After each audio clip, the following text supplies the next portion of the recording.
Hey there, Branden Harvey here. Before we get started, I just wanted to give a shout out to the sponsor of this week's episode, Lasting. Okay, so Lasting is the nation's #1 relationship counseling app. They've distilled decades of research into accessible 5-minute sessions designed to give you the right tools for building a healthy marriage. Lasting is backed by the world's leading wedding resource, The Knot, and they've also been featured on ABC News, The Today Show, Good Morning America, and Bustle. Download Lasting in the App Store or the Google Play Store today and totally give it a spin. It's free to download and get started with their marriage health intro series. Just visit getlasting.com/good to get the nation's #1 relationship counseling app and to help support this podcast. One more time, that's getlasting.com/good. Lasting. Marriage counseling made simple. All right, now here comes the show.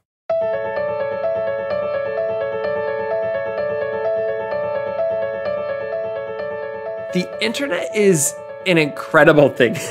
Understatement of the year. It has so much power to bring us together, to connect us, to keep us informed, to make a difference in the world. We all know this. Our community cares deeply about how we can use the internet for good.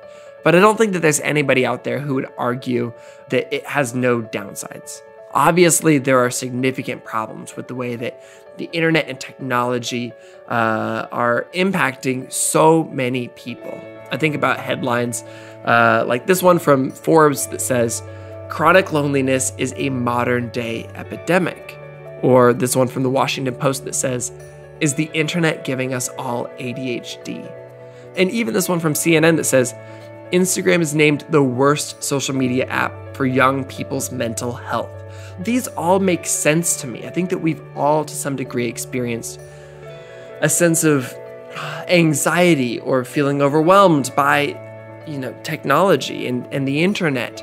And I feel like this 24/7 modern world is messing with our minds. And I've been processing all of this in the way that bad news, especially as technology has grown, has had such a huge effect on us, and what impact social media has had on my well-being as I've kind of grown a bit of an audience on social media, and how that's maybe affecting the other people in my life as well. And in the midst of all of these thoughts, this kind of tornado of wondering, does the good outweigh the bad here? I picked up this book. It's called Notes on a Nervous Planet, and it's written by one of my favorite authors, Matt Haig. And Matt dove into all of this. I felt like he was reading my mind. He wrestled with all of this on a really deep and personal level, and I think he was able to do that because Matt suffers with anxiety and depression and panic disorder, and he even says that he suffers with addiction to his devices. And so for him, it just made sense that perhaps the external world has the ability to impact his mental health and all of our mental health. Of course, in both positive but also negative ways. And it was such a pleasure because after I read the book, I got to have Matt on the podcast, and that's the episode that you're about to listen to. Matt is a big deal. Matt is an internationally best-selling author. I am a huge fan of his. I first found him on Twitter and I really appreciated his words and what he was doing with social media. And so I sought out his thoughts in formats longer than 140 or 280 characters. My favorite books of his, because I've been talking a lot about books on social media, are, of course, his book, Reasons to Stay Alive, which I'm sure many people listening to this have read. Also, he wrote an incredible book called The Humans, and his most recent book was also wonderful. It's called How to Stop Time. But his newest book, the one that I just told you I read, is called Notes on a Nervous Planet, and it's already a hit in the UK. It came out months ago in the UK. It comes out in the United States, I think, next week. But it's already been a #1 Sunday Times bestseller for 8 straight weeks. Anyway, it was such a treat to have Matt on the podcast, and I loved this conversation we got to have that dove into all of these things. His personal story, his experience with depression and suicidal ideation, and how he came out of that on the other end, and then how he's also just taking care of himself in the midst of all of these, 21st century technologies that we're all trying to figure out together. If you don't know me, I am Branden Harvey. This is Sounds Good. This is the weekly podcast where we have conversations with inspiring people who are rejecting cynicism and using their lives to make an impact. Sounds Good is not your typical 3 steps to success podcast. We don't host this podcast for the sake of leaving you with bullet points on self-improvement. We believe that our lives are more complex than that. And so we show up here on Sounds Good to ask big questions, dive into nuance, and learn from each other's stories. So without any further ado, let's jump straight into my conversation.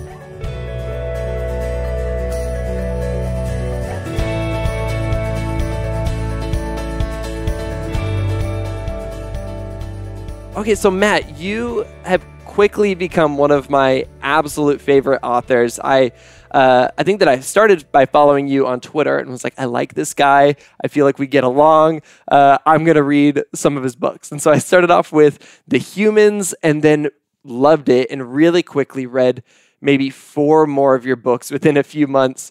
And so maybe I just want to bring this back to the beginning and just ask, when did you start writing? When did you start feeling like you were a writer? It makes me feel incredibly old now at the start. When you look at one of my books in England and you look at when you have a novel and they have a long list of books at the front, I've written something like 16 what? books. Wow. But I would say, actually, a lot of those books I feel were written by someone else. They weren't literally written by someone else, but I feel like I've become such a different writer from where I started off at. And actually, that book you first read, The Humans, that was the most fun I've ever had writing a book. And that was the first time I really, really found the level of confidence I needed to be at as a writer. Because up until that point, I was very insecure. I wasn't well known even in my own country, and not that many people read me. And I was trying to be this writer that I wasn't already. And I was pretentious, I feel, in some of those earlier novels. And The Humans was the first time I thought, I can just write what I want to write. I can write the book I would wish to read right now. I don't have to worry about the marketing terms of what this book is or what this book isn't. And, is it science fiction? Is it romance? Is it, literary? Is it commercial fiction? And I just wrote sort of in that sort of hell for leather, carefree spirit. And since then, I've tried to keep that spirit going and just ignore, because you have, I suppose it's like any field, certainly any creative field, you get a lot of pressure from outside. They want to understand what you are and where they should place you in the shop or online and what category you fit in. And I try and resist that as much as I possibly can and sort of go where I want to go. And I've been very lucky that the people who read me generally tend to follow me across those genre divides. So, if I'm writing fiction, they'll read my non-fiction about mental health. They'll read even my children's books. Some adults have read, I've written for children and stuff. And I like that people get the similarity between the things, even though it's not necessarily a similarity that a bookseller would necessarily agree. You wouldn't be put in the same part of the shop necessarily, but the readers sort of join the dots and see the same. That is really interesting because you have written children's books, you've written science fiction, and then you've written 2 books on mental health. And, these aren't things, this isn't a common thread that a lot of authors kind of take that meandering path. But all of the books that I've read, at least, feel like there is a common thread. And it seems like even in The Humans, which is about an alien that shows up on Earth and kind of takes the body of a professor, like I feel like I see your personality, and I mean, obviously your style, but like I see some of your narrative and your story within this. And so that's really interesting to hear that that's the first book that actually felt like you brought something unique and fresh and maybe more a part of you to the table. I think so. I think it was also the first time I was writing optimistically because my first books were very, well, my third book was a book called The Possession of Mr. Cave. And I would recommend, if anyone ever happens to come up across it in some a distant corner of a bookshop anywhere, do not read that book. It's the bleakest thing. It's the bleakest thing I've ever written. It's like, when you have really bad photos of a style you had like 15 years ago and you can't look at it because it reminds you of a bad time and you think, what were you doing? That is the equivalent of one of those photos for me. I really find it hard. And also I was quite depressed when I wrote it, and I was in such a bleak mindset. And not everyone dies, but it's kind of one of those books where you feel like, oh my goodness, everyone's going to die. And I think that was my sort of lowest point as a writer. And after that, all kinds of different things happened in my life. I recovered in part over my depression. We had children.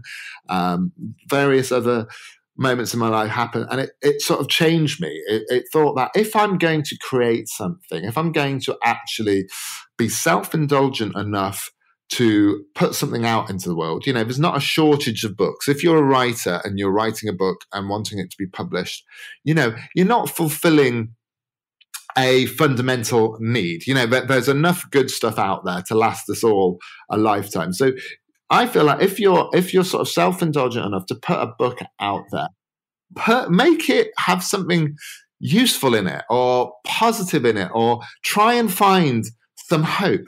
Now, I used to be very cynical about, things being wrapped up too neatly or having happy endings or happy songs and all of that. But the older I get, I feel like actually there's an authentic way of doing that. There's an authentic kind of optimism. And actually, my experience with me, it sounds really weird to say it, but I feel like my experience of mental health stuff, of depression, anxiety, panic disorder, all these various overlapping things I experienced, my experience of that made me an optimist, because obviously when you're in a state of depression, you're very pessimistic and you've got when you're at those lowest points, that's one of the symptoms. You've got a very sort of bleak outlook and there's nothing you can really do in that moment.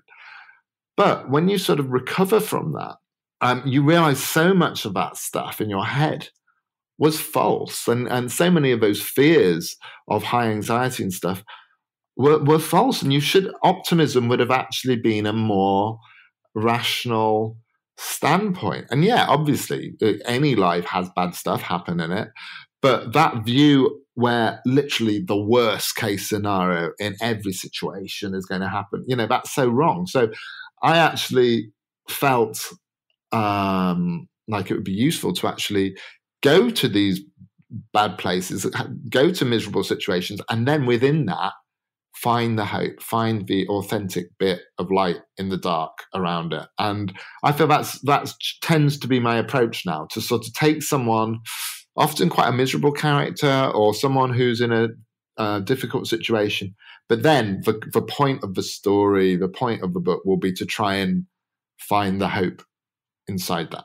I think that's really remarkable. And I think that that's the most authentic form of what hope is. That's something that we kind of lean into, here on the podcast and with, our newspaper that we make, The Good Newspaper.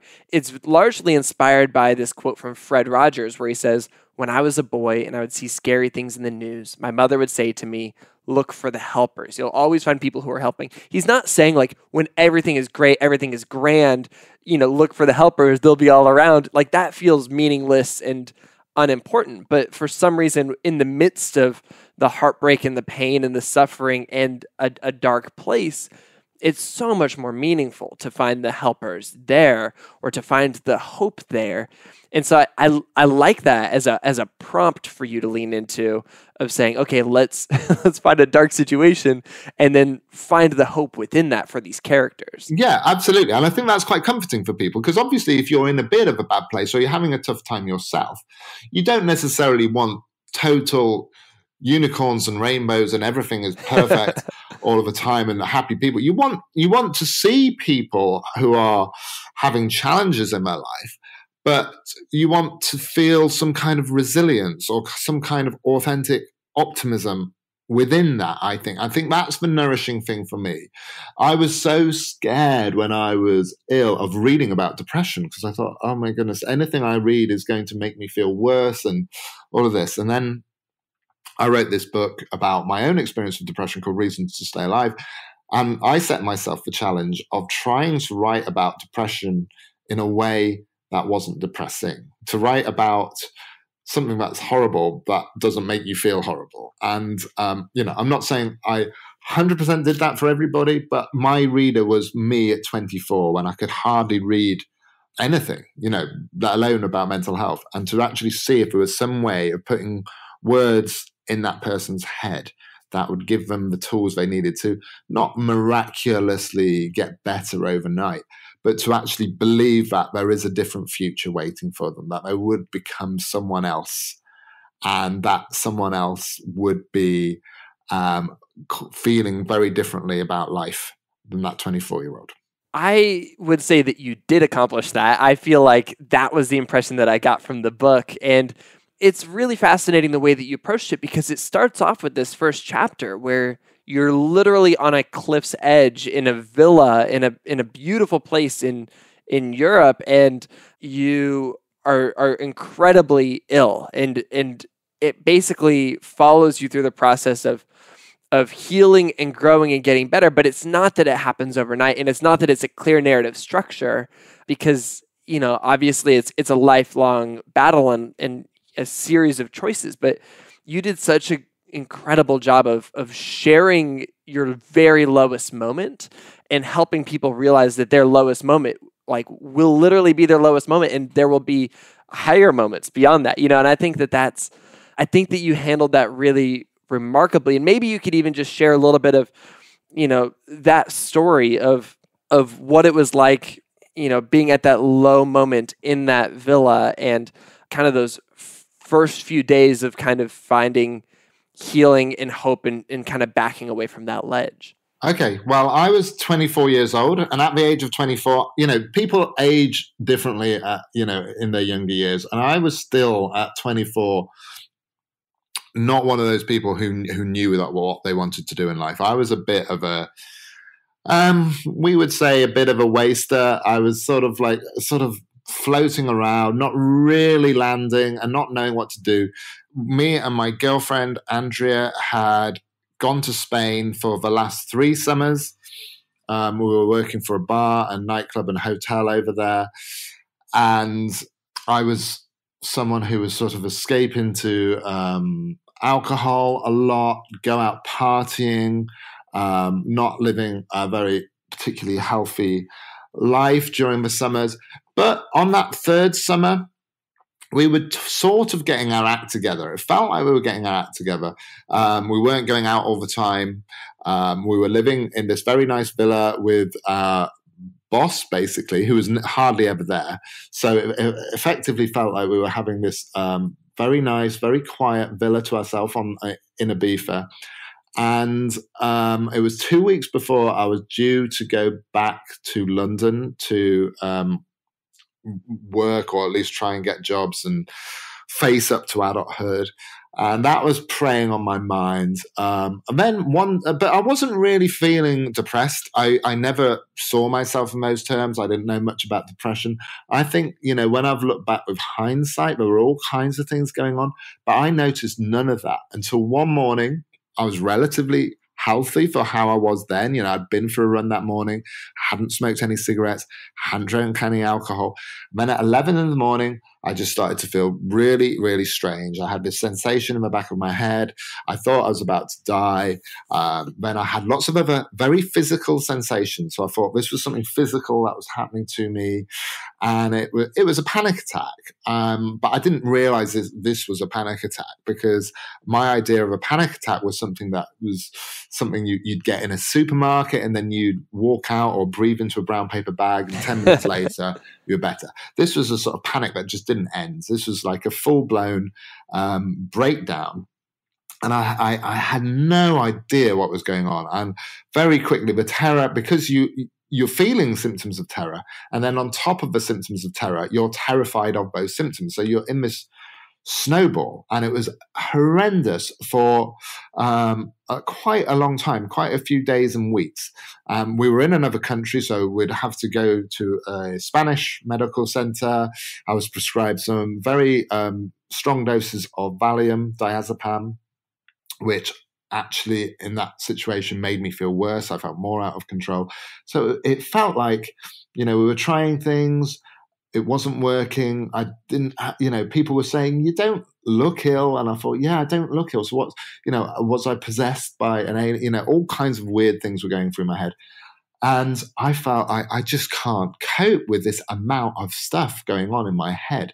So I did nearly take my own life, and I nearly threw myself off a cliff, but that wasn't from any kind of death wish. I was not the sort of person, I wasn't the archetypal suicidal teenager or the cliche of any of those things who'd had any kind of death wish or interest in death at all. It was just, I was suddenly very scared because I thought, how am I going to cope with this new thing that's going on that I don't understand, that even the doctor doesn't seem to understand, this sort of painful thing where I could hardly leave the house, I could hardly leave my girlfriend's side. I thought, I can't, I've got my whole life ahead of me and there's no way I'm going to get out of this, which sounds pathetically melodramatic when I'd only had it for a few days when I was starting to feel like that. But that's how it made me feel. And it was a very big challenge for me just to get on the plane and go home and then see my parents and hug them. And then you'd feel sort of ill, but on top of the illness, you'd also feel guilt because everyone's worried about you. And it's not like a typical physical illness where you could sort of point to your leg or your chest and say, this is what's going on. It's harder to explain. With mental health stuff, people often feel guilty. Not just a person experiencing it, but like parents and stuff. It has implications for people, and they don't know how to handle it, and they want to sort of put the best spin on it. And I found it very, very hard. I was incredibly lucky that I was in a strong relationship with my girlfriend. We'd been together 5 years, so since we were teenagers, we'd been together since we were 19. And she wasn't a mental health expert. She hadn't known of anyone outwardly with mental health problems in her family who talked about them or anything. She wasn't a doctor or anything. But just the fact that she was someone, I didn't have to wear the mask. I could literally let it all out. I could tell her with confidence what I was feeling. I think huge. Having that valve was so useful. And I'm not saying that alone saved my life, but that was something I wouldn't have wanted to have done without, because it just gave me that oxygen to just sort of be myself in some space. So I feel like, that person doesn't have to be a partner. It can sometimes be a parent or a sibling or a friend or a doctor or whatever. But I think if you find that one person when you're in those moments of pain, it's so useful to have that person who you can speak to. But, with me, because I had that experience of the diazepam, the Valium that hadn't worked properly, I had to go a kind of a long, slow path. I was very put off and deterred from going the official medical way, which I should have done. But one of my symptoms was this sort of fear of getting help. And I had this idea that I'd be sent off to hospital and that I'd be in a straitjacket and all these ridiculous things. I think largely because my story of mental health came from very limited sources. I think I'd seen One Flew Over the Cuckoo's Nest about 100 times when I was a kid. And so all my imagery was of, electric shock treatments and hospitals. And that was it. That's all I had. And I didn't know that, there was a massive grey area between sanity and insanity. We're all on that area somewhere. And so I didn't understand it. I just assumed I was going to go mad. But one thing that happened was, because I was in this state of panic disorder, and it was panic disorder initially, and panic disorder is a horrible thing because basically with panic disorder, all of the time, you're either in a panic attack or in mortal fear of the next panic attack. So it's deeply unpleasant. It's the sort of far end of anxiety disorders. It's a state of terror a lot of the time. But for me, and I've had bouts of it again in sort of later life, but it always eventually runs out of steam. And I think for me, the reason that happens is because it fills up your brain with so many wrong things. For instance, it convinced me that I would be dead at the age of 25. So you get to the age of 25, you're still alive. It convinced me that Andrea would sort of walk out on me. She didn't. She could have done, but she didn't. And so I was in the lucky timeline where she didn't. It tells you that, you're going to be in a hospital by the end of the day. You're going to be this, that, and the other. So, sometimes bad things do happen in your external life. But the view of panic disorder coupled with depression, that worst case scenario happening all the time, that does not happen. So slowly you build up this rational self where it thinks that, well, I've been on a train before and I've had this panic attack before on a train and nothing actually happened. So yes, I'm going to get on this train. I'm going to have a panic attack. But the things the panic attack are telling me will happen on this train won't actually happen. It's a slow process because things you can imagine vividly have incredible power. Even if you can rationally say, well, it's not going to happen. If you feel something so strongly as you do in an extreme sort of anxiety disorder, it's very hard to rationalize yourself out of it. And I think this is the frustration for people who deal with people with mental health problems. They say, well, you're not crazy. You know who you are. Why can't you? But they underestimate the power of those feelings. So I think that sense of my brain slowly correcting itself and realizing that things weren't happening that the condition were telling me would happen, coupled with a sense as kind of determination that I found inside myself, where I was determined not to be ruled by it. So even though I was thinking about it all the time because that was the nature of the condition, I was determined to do things that made me feel uncomfortable. So I was petrified of becoming a full-blown agoraphobic who literally couldn't leave the house. So I'd forced myself to the corner store just to get a pint of milk and a jar of, every British person's favourite spread on toast, some Marmite as well. And I would force myself into those uncomfortable situations and just do them over and over again. And I almost had I sometimes had the Rocky theme tune, the sort of, the training music in my head just to sort of overcome it. And it was this sort of sports movie on a tiny scale where even walking to the shop was some incredible task. Yeah, it took weeks. It took months. We had the normal problems of life. We had no money. We were in debt. My parents were getting a little bit frustrated because we were spending too much time at their house, so we had to get our own house. And we had all that life stuff going on. I couldn't work, really. One of the reasons I ended up being a writer was it was one thing that you can do without leaving the house because the idea of an office job was going to be impossible. So all of that was going on. There was no one single moment where I thought, oh, I'm better. There were little glimpses of things that would happen. Like one day, it was just a simple thing. We were in a city called Leeds, which is in the north of England, near Manchester. And we were just walking into town one day and the sun came out. It was April. The sun came out. It was a nice spring day.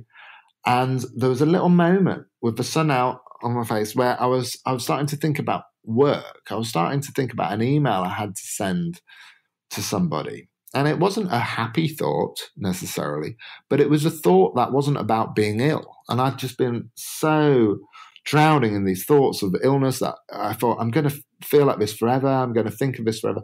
And the fact that I knew that I was thinking about something that wasn't the illness meant that I knew there'd be other times where that 30 seconds could become a minute. It could become 2 minutes. It could become an hour. It could become a day. I could go a whole morning and afternoon without, being bogged down with those thoughts.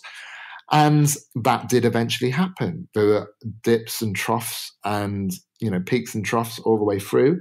But eventually I got to a point where I'd have whole months, even whole years without being obsessed about being ill. So there was no moment at which I felt, oh, this is it, I'm better. But there were definitely periods at which I thought, I can do this, I can get over it. And I did to a degree. I'm someone who resists thinking in terms of 100% full health, whether it's physical health, whether it's mental health. I avoid that because I feel like the moments you feel that and then something goes wrong, you can very easily be thrown back to the start. back to the sort of ground zero. So I try and avoid feeling like that and feel like it's more like a garden that we have to sort of tend to. But I would say I have known more happiness, more moments of joy this side of 24 than I ever did before. I'm 43 years old now, which itself is an impossible fact for my younger self. You know, I had no idea I'd make it this far. The things I enjoy in life now, it's a far wider range of life experiences I enjoy to when I was 24. I mean, I suppose a lot of people can say that, but I think that's partly in my case to do with the experience of depression and panic, because I'm just sort of grateful now. I'm thankful for the people I have in my life and just for the sort of neutral experience of being and being alive, which I never really had before. And so it gives you, yes, it's a lot of darkness and you've got it in your past and you've got a lot of unpleasant memories and you've got the possibility that you'll have other patches ahead of you. But the great thing about having some kind of darkness in your life is it also accentuates the light. And I feel like that contrast of light and shade has defined my life, but it's made the light so much brighter. And that's, that sounds corny, but in my case, that's fundamentally what I believe. So yeah, it's the process of living day to day, not feeling like this could happen again, but also feeling, well, if it did happen again, I would be able to survive.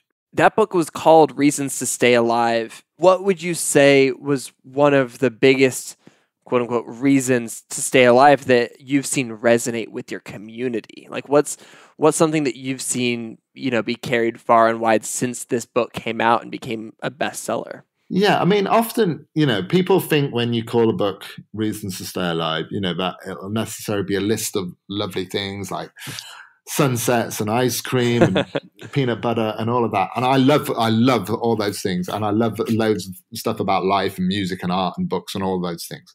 But I think for me, if I'm actually in that moment of crisis, it's very hard to even understand that you'll one day care about music or art or people, in the same way you do when you're well. So I think for me, the most important reason to stay alive, and the one that I only got by staying alive long enough and holding on, is the idea that we become other people. We're still ourselves. We are still, there's some fundamental part of it that is still us, but that us is evolving. It changes. So it's very easy, especially when you're young, I think, to believe that when you're first in that pit, that you're just going to stay. You're just going to stay there as that person forever. And there's when you're writing about depression, I think because it's so abstract, you often resort to metaphors. I certainly do. I'm a big fan of metaphors in terms of explaining it because it helps people to see it. But I feel like if you're at that bottom of the valley, you don't have the view. You're literally at the bottom of the valley, so you can't see. You need to walk slowly up that hill before you can see things clearly again. And when you're at the top of that hill, you can see that your life is going to have, parts that are better, parts that are worse, but you're not going to be the same person. No one is the same person they were 10 or 20 years ago. We evolve. So even if someone feels like they've got nobody in their life at that moment, that may not be true. But if they feel like they've got nobody in their life, no partner, no close friend who's understanding them about this, I would say still hold on for other people. Hold on for the other people you're going to be, the other people who will be thankful that you held on. Hold on for the other people you don't know yet, the other experiences you're going to have. So really, the reasons to stay alive are always unknown. It's always an act of faith, but I believe they're always there because the moment you hold on is the moment you have made a better future for yourself, because you will always remember that moment of holding on and be thankful for that. I really love that. I've got that highlighted in my copy of the book. When you kind of talk about this idea of, when you're in the valley, like you're never going to be able to see as well. And so I think that's super profound. And I guess I'm curious, why did you decide after writing all of these novels to write a book about your own story and dive into mental health? That's a good question. I mean, there's a sort of boring, prosaic answer in the sense that Reasons to Stay Alive, that was the first book. It was book number 10. I'd written 9 books before that hadn't always been very well read, even in my own country. Not many people had read them. But I'd written, before Reasons to Stay Alive, The Humans, which had done quite well and had put me on the radar in the UK, been a bestseller, and more people were hearing about me. So I felt a little bit more confident in terms of writing what I wanted to write. But also I've got a friend called Kathy who works in the book industry, and she's experienced depression herself. And she said I should write a book about depression. And all I'd written about depression before was one single blog post. But that blog post had been called Reasons to Stay Alive. And it was a list that's actually included in the book in a slightly different form. It's just a list of 10 reasons to stay alive. And she said, turn it into a book. And I said, what kind of book? And she said, well, like a memoir. And I said, but I'm not a celebrity. I didn't understand why that would be interesting to people. My experience of depression and panic disorder was intense, but it was a relatively common one. And she said, well, yes, that's the reason you should write the book, because then people will relate to it, because you're, inverted commas, like them, and you've got through it and all of this. And it took me about a year to work out how to do it, whether it was a memoir, whether it was a self-help book. As I said at the beginning, I kind of ignored all the sort of bookseller marketing definitions and just tried to write what I wanted to write. And I had myself at the age of 24 as my reader. So that helped steer the ship. I was imagining putting this in a bottle and sending it back through time. And so I wasn't trying to write an academic book. I wasn't trying to write the last word about depression, anxiety. I wasn't even trying to come up with any radical new theories or anything. I wasn't trying to do a TED talk. What I was trying to do was just send this message back to this 24-year-old on a literal and metaphorical cliff edge and give that person reasons to stay alive. And hopefully that would resonate with people in a similar situation. It's been my most popular book in this country. And I didn't think that at the time. My UK publishers, definitely didn't think so. I got much less money to write it, and it was definitely seen as something I wanted to do, but it was seen as this sort of small side project. And then it became this word of mouth thing, and then it became the main sort of event in my career, I suppose. And I struggled with that, weirdly, for a while, because I was in this new role where people would introduce you as like a mental health ambassador and things like that. And I'm never good at responsibility. And I thought, oh, what am I meant to, I'm just a person who's gone through something and wrote it down. I don't, so I'd be getting emails from people often in quite hard situations in my life. And I would struggle with what to say to them and what to do for a little while. And it actually brought out anxiety in me. It sounds incredibly whiny to sort of moan about a book being successful and then people contacting you. But I struggled because people would be telling me their symptoms and stuff, and I'd start to think, oh, I could get those symptoms and things like that. And, it was just a bit of a strange transition. So then I wrote children's books about Santa Claus afterwards, and I escaped completely. And it took me about a year to sort of just absorb it all and actually think, come on, Matt, it's a good thing. It's all good. And out of all my books now, I would say I'm not saying it's my best book, but I'm most pleased I've written that book, because I think it's been the most use to people. And it's nice to be useful. I mean, my wife was 24 when she read your book, and it was deeply helpful to her as somebody who had dealt with depression for years. And so I love that it was written for, the 24-year-old you, because it impacted, my wife at 24, but also I can imagine so many other people.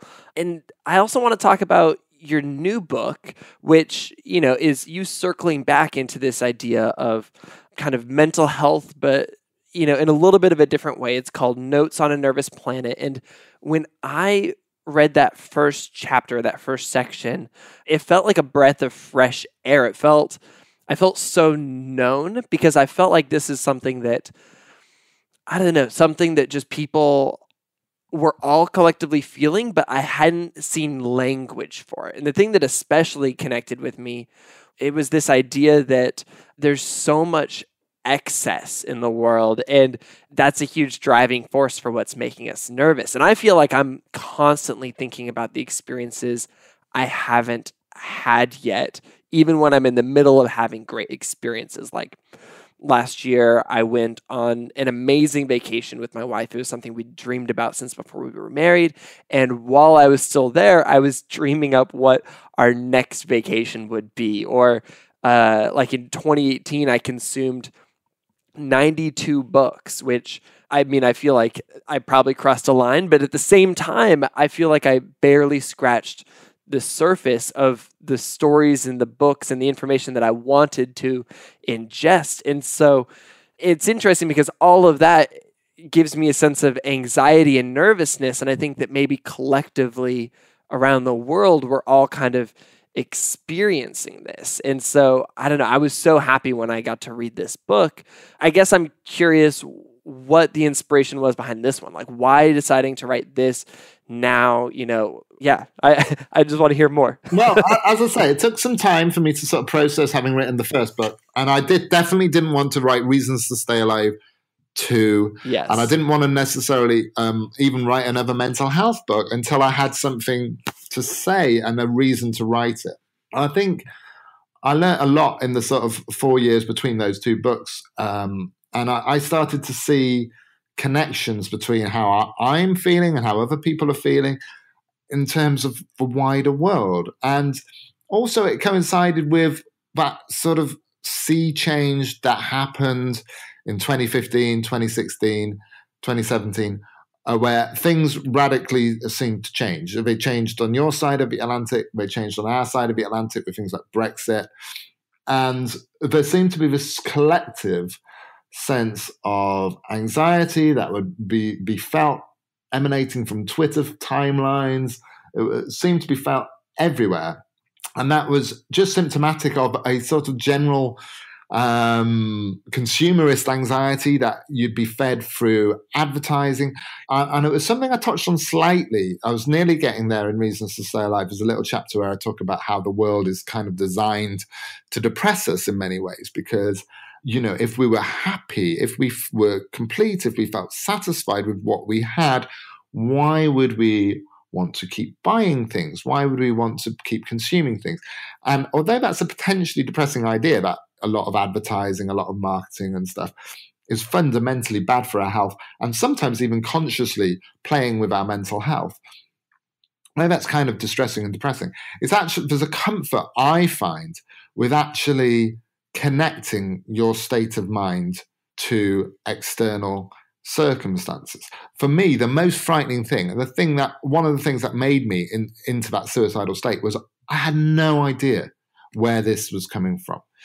And obviously, as with physical health, there are random factors in mental health. There's factors to do with our DNA, to do with our neurochemistry, to do with amygdala and frontal lobe and all of this, and the genetic makeup that we can't do anything about.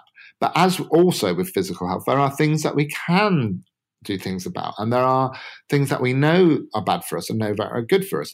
With mental health, those things aren't always talked about so much, and we're in such a fast-changing world where even within the last decade, how we work, how we communicate with each other, how we fall in love, the amount of friends we have, the amount of social groups we have, how we consume our news, all of these things have changed beyond measure in a very short level of time. Now, you can believe those changes are uniformly bad or uniformly good or somewhere in between. But the thing that no one can deny is that it's been changed, and change itself can be quite unsettling. So the idea behind Notes on a Nervous Planet is just to place mental health in the kind of context we place physical health, to show that there are social and cultural factors that impact on it. And they're not always the same factors as physical health. I mean, some of them are. Exercise, sleep, diet is important for our mental health, but there are other things too. the news, which I've mentioned, but Twitter and social media, that fear of missing out, that fear of not being enough or not looking good enough, that particularly young people are expected to feel, young women in particular, the rise within these 10 years of various kinds of anxiety disorders, with hospitalizations from eating disorders, all those things. And that's happening collectively, and that's happening around the developed world. And while our technology is progressing fast, while we're talking about technology and politics more and more, we're not really talking about mental health within that context. We are talking about mental health, but we're not always joining the dots between its sort of the social factors which can exacerbate it. And so this book I wasn't coming up with anything new. All the research was there. I wasn't doing my own fresh research. What I was doing was trying to join the dots, trying to do to work out for myself why I was feeling like this, why I was someone who, for instance, and you've probably seen it as you follow me on Twitter, would have a weekend ruined by just choosing to argue with people that I would never meet, who live in Texas, who I would never have met in my normal life, but choosing to have these pointless political arguments with people or being overly negative, and to sort of understand that a bit more and hopefully do a bit less of it. So that was the reasoning behind it. I think it's especially funny to think about that in terms of social media, because that is where you and I have interacted from time to time. And even today, I know that you were on Twitter getting a little bit angry at Pierre Morgan, and I feel like that's basically always valid. But it's one of those things where we got to figure this out. We got to figure out how to deal with this. Yeah. And it's not easy, because it's like there's something interesting about having this communal anger or conversation about injustice or conversation about people being tools, whatever it is. But how do we draw some lines for ourselves on how to be healthier with social media? Yeah, well, that thing of look for the helpers is always good advice, Branden, which you mentioned. And I feel like you have to engage. I feel like sometimes people almost see people who are cynical about things like mindfulness or cognitive behavioral therapy or the kind of Buddhism that gets interpreted in Western society. They see it as a kind of selfishness, and I don't think that. I feel like there's a way of engaging with the world, a way about caring with the world, way about caring about politics that isn't bad. That doesn't make your mental health worse. Yeah, because I think the thing that makes mental health worse is that feeling of powerlessness when you feel out of control. And understandably, a lot of the news makes us feel out of control. We're continually, our brains are designed for sort of 30,000 years ago. They were perfectly equipped for 30,000 years ago. The amount of people we'd meet, the kind of information we get, that's what our mind's made for. 30,000 years ago, people weren't learning about terrible things happening 8,000 miles away. They just never came across it. So I think often the solution is to just concentrate on things you can change, things you can do, whether it's giving a little bit of money to a local charity or, occasionally even tweeting can be doing something, even acting on social media, so long as you're doing it mindfully and it's not making you feel worse. If you're raising awareness of an environmental issue or something, that can actually give you the feeling that you're doing something. I feel like when it becomes too much and when you feel suffocated by it is when you're trying to put out every fire all at once, and it's all around you. I feel like if you have a little bit of a focus about what you want to do with social media, you're a little bit aware of the time you're spending on it and who you're interacting with. What I used to do, and I am becoming much better at, is what I used to be terrible at, is I would go on the internet to do something that was justified, that I was going to do something, and then I'd spend 3 hours on the internet, and then I'd log off the internet, and I realized I hadn't looked for the thing I was going to look at, initially. It's so designed to distract us. All those, YouTube headlines, you're never going to believe what happened to this, what happened when this man ate a tarantula or something. I mean, if you think, oh, what happened? And then you click on it and it turns out to, not to be that remarkable, but the headline clickbaited us into watching it. And we people are literally, paying money to psychological consultants to actually work out the best way to sort of manipulate our brains. And we like to believe in free will and self-control, but it is being cleverly manipulated. I find the interesting thing for me researching the book is how a lot of the warnings and interesting comments about social media aren't coming from people who are the obvious people to be against it. They're not coming from, say, an older generation who say, oh, it was much better when I was younger or something. The starkest warnings about social media are coming from Silicon Valley. They're coming from the people who used to work there, or there's a guy who, and I forget his name, it's Josh somebody, but he invented the Facebook like button, and it was a big interview in The Guardian about how he's got mixed feelings about doing that, and all kinds of different people are voicing concerns from the inside. And I think like we should really be listening to these concerns rather than just sort of blindly being led where advertising wants us to go. But it's not just about social media. I think it's every aspect of life. It can be, for women and even increasingly men, it can be looking at perfect images on the cover of magazines that, even the models themselves don't look like their photographs because they've been photoshopped and they look perfect. And one difference as well between our sort of cave person ancestors and ourselves is that the cave people our brains are equipped to be, they weren't knowing that many people. They were geared, I think the evolutionary psychologists say we were geared to know about 150 people. Yeah, I saw 200 at most. And that was during the course of an entire lifetime. Now you could encounter 150 new people and new faces just by scrolling through your Instagram.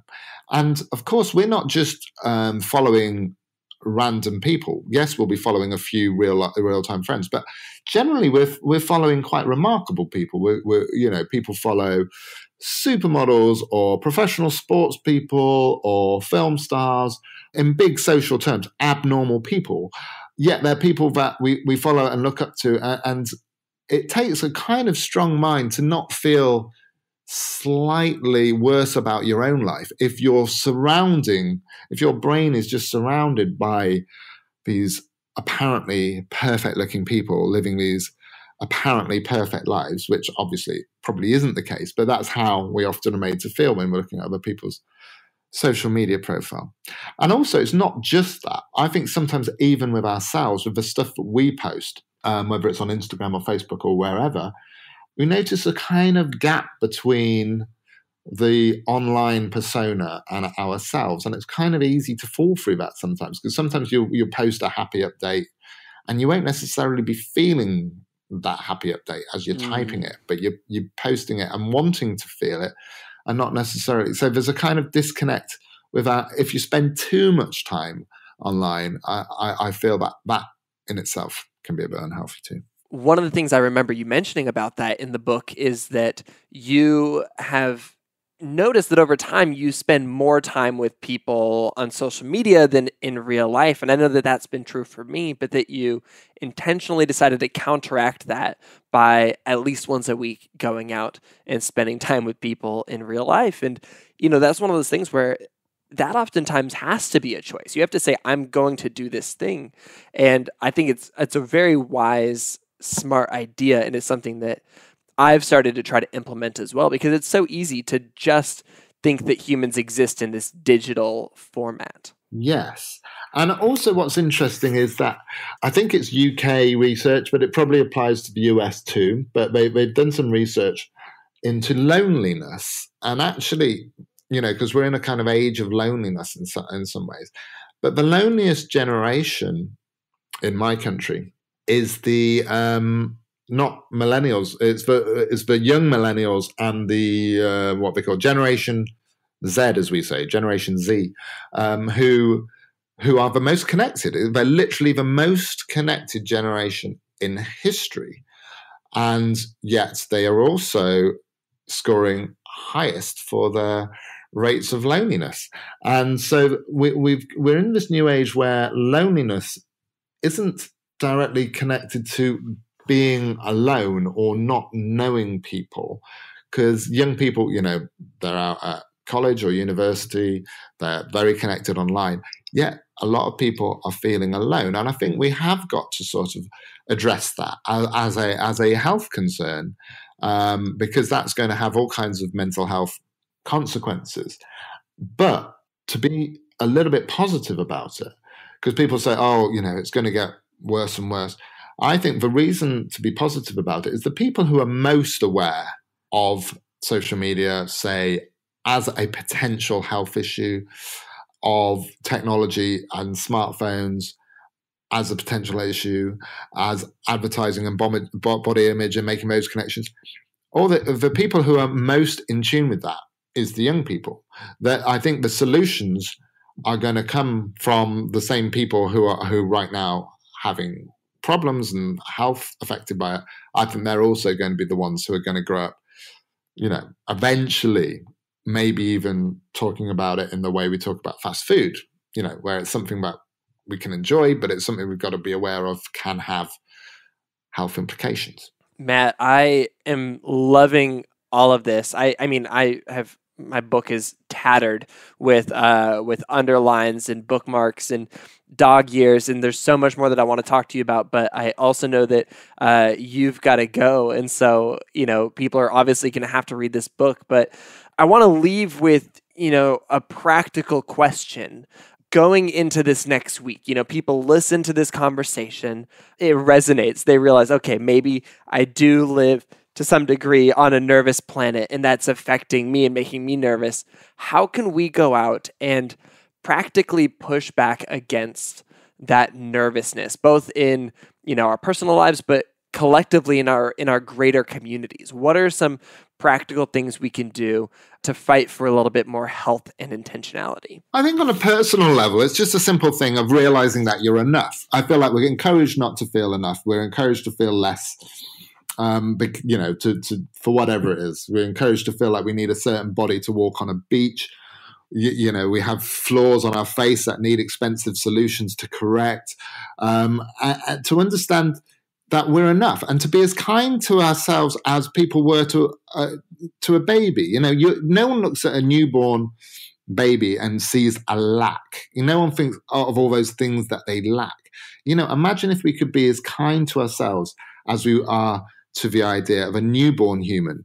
Why does adulthood have to be this constant process of feeling ever more, inadequate or insufficient? I think we can just be sort of kind to ourselves and to understand that even if we had every solution that, marketing and advertising wants us to have, there'd still be something else. You're never going to buy your way into happiness or a permanent state of satisfaction. So we really need to sort of just do that inward self-care and actually realize we've got essentially what we need. If we've got shelter, if we know where the next meal is coming from, if we're one of those lucky people who have that, then we essentially have what we need. And a lot of those fears and anxieties that are programmed into us because of our evolution and whatever, we've covered the bases. So we don't need to necessarily add more anxieties or play into that game. So it's just about joining the dots and to looking at our emotions and thinking, is that thing that I'm being told to buy, is that really going to make me happier? And I think on the broader sort of social political question, we feel, and it's almost like a burden now, we feel like we need to be up to date all the time with everything that's going on. In my country, everything to do with Brexit. In your country, everything to do with your current president. we feel like we need to keep on top of everything all the time. And actually, is that really that useful? Does there come a point where we have so much information we're actually paralyzed by it? I've got a Facebook friend, ironically, who's American. I can't remember where she lives, but she's called Deborah Morse, and she's a good friend who I don't know in real life, which is a good thing about social media. We know people who we wouldn't know in real life. But anyway, she's old enough to vividly remember the 70s, and she says back in the 1970s, we had our news twice a day. So we had our morning newspaper and we had our 6 p.m. TV news roundup, and we still got rid of Nixon. We still had all this social change progressing forward and stuff. And, I think there's a lesson for that now. We don't need constantly to be notified of every single news alert. So, my advice would be, if you feel like the news is getting down, do not feel guilty for not being up to speed on a daily, hourly, by minute basis. It's perfectly okay and often necessary to take a step back. That's not saying you don't care about the world. That's actually saying, I need to just take back and think about the world and think about my positions about things, because you can get very embroiled in the day-to-day arguments. And so it's just having that perspective, that thing that we do with our own minds, sometimes to be able to do it with the world too, to just take a step back, to breathe and to think and to understand that a lot of the things that we're worried about, if we can't directly affect those things in that moment, it's not really that useful to hold on to those worries.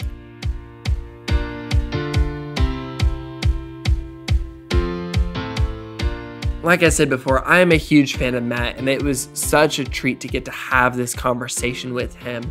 Please, please, please go out and pick up some of Matt's books. They speak so clearly to so many of the conversations that we have on this podcast, and I think that you'll really enjoy them. Specifically, you're definitely going to want to check out Notes on a Nervous Planet. It truly felt like a breath of fresh air. And while you're at it, you can follow Matt on Instagram and Twitter, and visit his website, matthaig.com. If you're new to Sounds Good, we would love for you to stick around.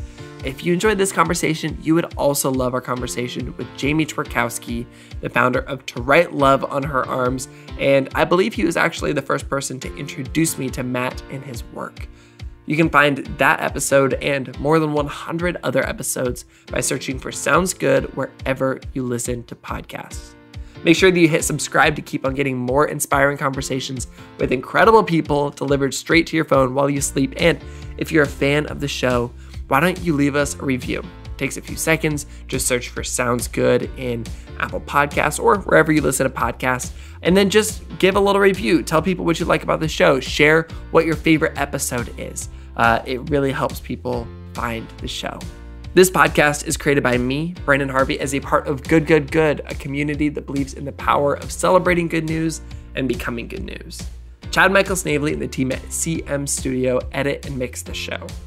You can get lots more hopeful stories on social media by following us everywhere at Good, Good, Good, CO. We also create a beautiful quarterly newspaper that celebrates the people, ideas, and movements that are changing the world for the better. You can subscribe to it today.